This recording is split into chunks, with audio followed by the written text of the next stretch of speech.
The Iraqi Christians are in great danger. I knew something about their long-term oppression before I traveled to Jordan and Iraq. But until I heard their terrible stories myself, it was hard to fully comprehend just how difficult their lives are. This is a Christian community whose heritage dates all the way back to the first apostles. But they have been persecuted by Muslims for hundreds of years.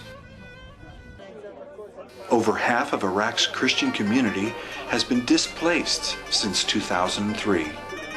I asked these Christians to raise their hands if they had been forced out of their homes because of their faith. They were anxious to tell me their stories.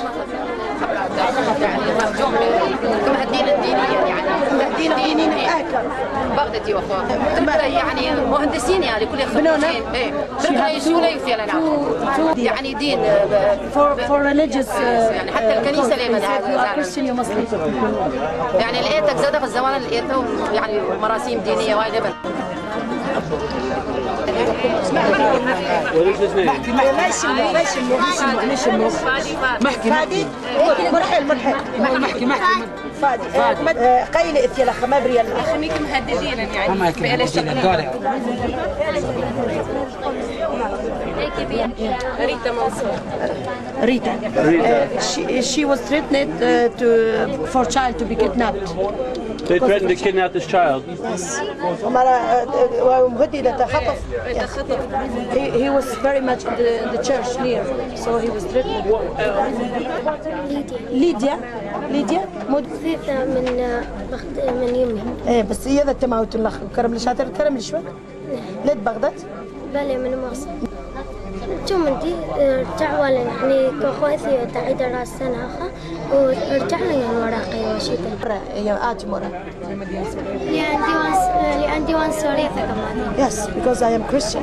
أنا اللي علقي بوسورية قاعد مصر كله كبنطية سورية. أنا اللي عندكم مددين أنتوا اللي قاعد مثلاً. Many Christians have fled Iraq for the hope of finding safety in places such as Jordan, Syria, or Egypt. Hundreds of thousands of Christians have been forced to leave. Most of them wait years in these Muslim countries where they cannot work, and as Christians, they are often unwelcome. Diala is a chemist and a mother of 3. She and her family fled Iraq in 2006. Unable to work, she volunteers as a translator at an Awana program in Jordan. When they kidnapped my husband's brother and the terrorists kidnapped him, and he stayed with him for 7 days. At in these 7 days, we were very afraid. Especially my daughter. We can't sleep, we can't eat all these 7 days. And my husband was speaking with him in the phone. And it was difficult time, very difficult time for us. Then they took from us, from my husband, $10,000 to just take him alive. We know that the same thing will come to us. They catch my husband or my daughters. I have 3 daughters. Now you will see my big daughter. My old daughter. She is 12 years, but she is tall and she looked like a woman. And I was very afraid about her. Especially when they burned our store, then they came. My husband opened another one because we need money. We want to live.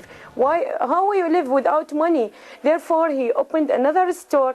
But then they came, the terrorists, and put a knife to his neck, and they told him, you must close your store. Therefore, they put a paper in our house that because you are a Christian, you must go away from this house.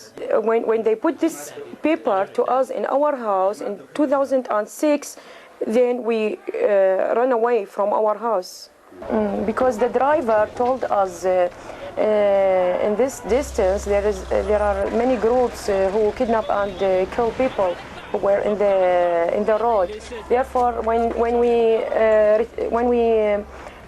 came to this area, we were very afraid and we were praying all the road.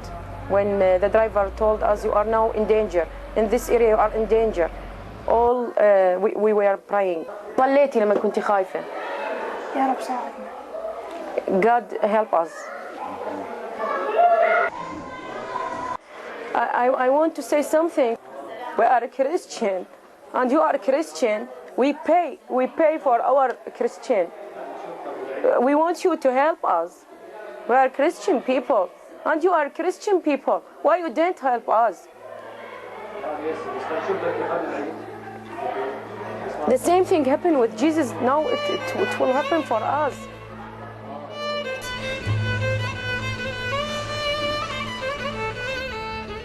Iraqi Christians face extreme peril at the hands of Muslim terrorists. Christians around the world must reach out to help them if they are going to survive. I tell you the truth. Whatever you did for one of the least of these brothers of mine, you did for me.